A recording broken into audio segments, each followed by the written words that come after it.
क्रोध का कोई सीमा नहीं। क्रोध जहां आता है तो तबाह करके चला जाता है, नरक बना देता है जीवन, और बाद में पश्चाताप के सिवा कुछ बचता नहीं है। इसलिए संत कहते दिमाग ठंडा रखिए, क्रोध बहुत मत कीजिए। और दूसरी बात कहते जेब गरम रखिए। जेब गरम हुआ तब ये पंडाल लगा, मंच बना, सत्संग हो रहा है। जेब गरम है तब भोजन है, भंडार है। जेब गरम का मतलब सब समझ गए कि आपके जेब में कुछ ना कुछ मनीराम होना चाहिए, लक्ष्मी जी होना चाहिए।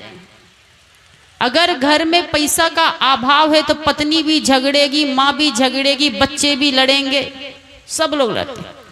धन कमाते हो तो नशे में मत बर्बाद कीजिए। बहुत लोग पीने खाने, कमाते तो बढ़िया हैं लेकिन पीने खाने में बर्बाद कर देते हैं। धन है तो धर्म कीजिए।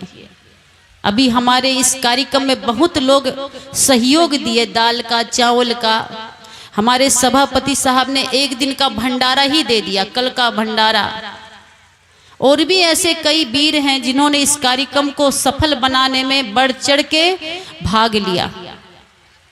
धन है तो धर्म में लगाइए, परिवार में लगाइए। संत कहते हैं जेब गरम नहीं होगा तो रोज लड़ाई झगड़ा होगा, इसलिए जेब गरम रखिए। तीसरी बात कहते जुबान नरम रखिए। लोगों ने छूकर देखा तो कहा साहब जी ये तो बहुत नरम है, इसमें तो हड्डी नहीं है। पर बिना हड्डी की ये जुबान जब चलती है तो इतना गहरा घाव करती है। कहते हैं कि जुबान में लगा घाव 7 दिन में ठीक हो जाता है, पर जुबान से लगा हुआ घाव 7 साल में भी ठीक नहीं होता। जो महाभारत की घटना घटी एक जुबान के कारण। द्रौपदी ये नहीं कहती कि अंधे के अंधे होते हैं तो इतना बड़ा महाभारत नहीं होता। रामायण में माता सीता का हरण हुआ एक जुबान के कारण। लक्ष्मण छोड़ के नहीं जाते, पर माता सीता ने लक्ष्मण को बहुत बुरा बुरा कहा, तुम्हारी दृष्टि खराब, तुम्हारी भावना खराब है, तुम्हारे मन में कुछ और ही चल रहा है।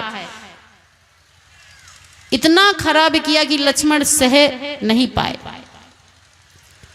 लक्ष्मण छोड़कर चले गए और सीता का हरण हो गया। आज घर में जो सास बहू का झगड़ा होता है, गोतनी गोतनी का झगड़ा होता है, तो तीर तलवार बंदूक से नहीं होता, जुबान से ही होता है। 2-3 घंटा चलता, 4 घंटा।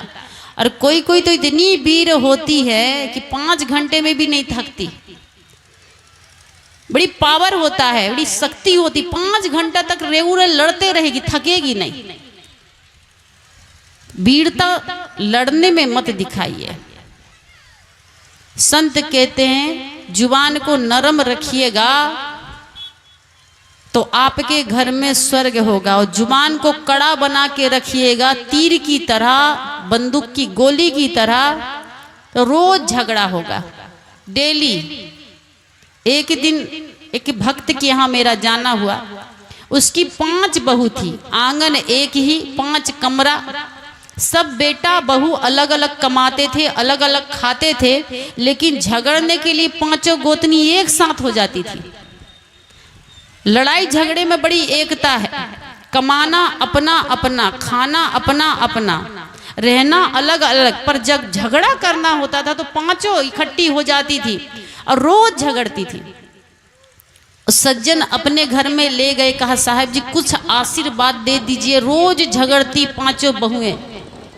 5 को बुलाए, कहा आपके पिता संत हैं और आप लोग झगड़ती हो रोज रोज, सब पड़ोसी लोग शिकायत कर रहे हैं, अच्छी बात नहीं है। 5 से पूछा कि हम रोज झगड़ती आप लोग? कहा हाँ रोज ही झगड़ते हैं। नीचे सिर कर ली कुछ लोग, तो बहुएं जो 5 बैठी, कहा जी रोज ही हो जाता है, कभी कभी छूट जाता है। हम कहा जिस दिन छूट जाता है उस दिन कैसे लगता है कि कुछ कमी रह गई, आज कुछ काम बाकी रह गया, ऐसा लगता होगा। कहा नहीं, नीचे सिर करके बैठ गई। हमने कहा एक काम करो, सप्ताह में 7 दिन होते हैं, रोज मत झगड़िए, झगड़िए, हम झगड़ा करने के लिए मना करेंगे नहीं, झगड़ना है आपको, झगड़ा छोड़ना नहीं है। लेकिन सप्ताह में 7 दिन होता, 7 में से किसी एक दिन को चुन लीजिए, सोमवार या रविवार, मतलब 7 दिन में एक दिन केवल झगड़िए, 6 दिन मत झगड़िए।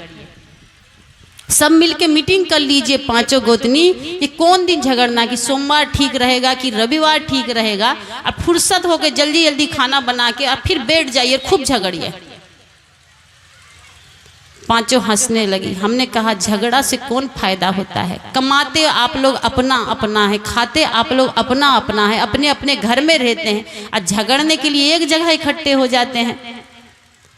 पांचों ने कहा अब नहीं झगड़ेंगे। नहीं, हमने कहा एक दिन छुट्टी है आपको, कोई भी एक दिन चुन लीजिए, संडे हो, मंडे हो, ट्यूसडे हो, कोई दिन एक दिन झगड़ने के लिए रखिए, एक दिन खाली रखिए। 6 दिन तो कम से कम शांति से रहिए, हल्ला गुल्ला मत करिए, घर को स्वर्ग बनाइए। पांचों को लगा कि नहीं, बहुत बड़ी गलती है, रोज रोज लड़ते हैं, संत घर है। अब पांचों बहुएं आके घर को क्या बना दी, नर्क बना दी। सुबह मैंने कहा था कि एक नारी चाहे तो घर को स्वर्ग बना सकती है, और एक नारी चाहे तो घर को नर्क बना सकती है। इसलिए नारियों को कभी झगड़ना नहीं चाहिए, बिल्कुल शांत रहना चाहिए।